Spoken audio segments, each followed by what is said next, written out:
आणि जबरी चोरीच्या गुन्ह्यांना प्रतिबंध करण्यासाठी सुरू असलेल्या पेट्रोलिंग दरम्यान स्थानिक गुन्हे शाखेने मोठी कारवाई करत दरोड्याच्या तयारीत असलेल्या आंध्र प्रदेशातील आंतरराज्य टोळीतील 6 जणांना ताब्यात घेतले।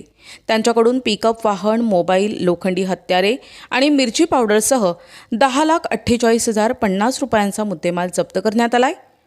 पोलीस अधीक्षक मुमक्का सुदर्शन यांनी जिल्ह्यात दरोडा आणि जबरी चोरीच्या घटना रोखण्यासाठी स्थानिक गुन्हे शाखेला दरोडा प्रतिबंधक पेट्रोलिंग करण्याचे आदेश दिले होते। त्यानुसार पोलीस निरीक्षक संतोष मुटकुळे यांनी सहाय्यक पोलीस निरीक्षक हरीश भोये यांच्या नेतृत्वाखाली पथक नियुक्त केले।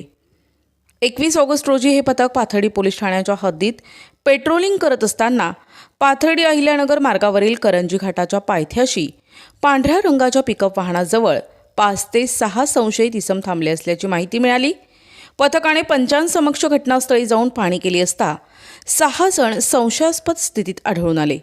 चौकशी दरम्यान समाधानकारक माहिती न दिल्याने पोलिसांनी त्यांना ताब्यात घेतले।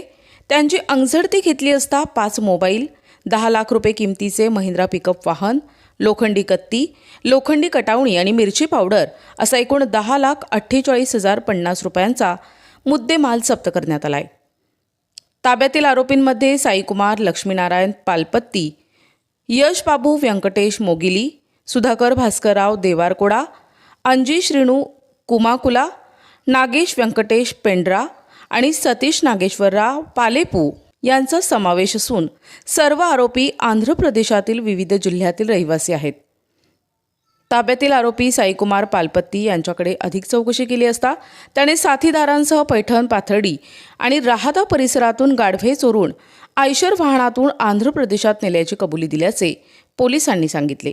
या माहितीची गुन्हे अभिलेखांशी पडताळणी केली असता गाढवे चोरीचे 3 गुन्हे उघडकीस आलेत। दरम्यान दरोडा घालण्याच्या तयारीत आरोपी आढळून आल्यानं त्यांच्याविरुद्ध पाथर्डी पोलीस ठाण्यात गुन्हा दाखल करण्यात आलाय।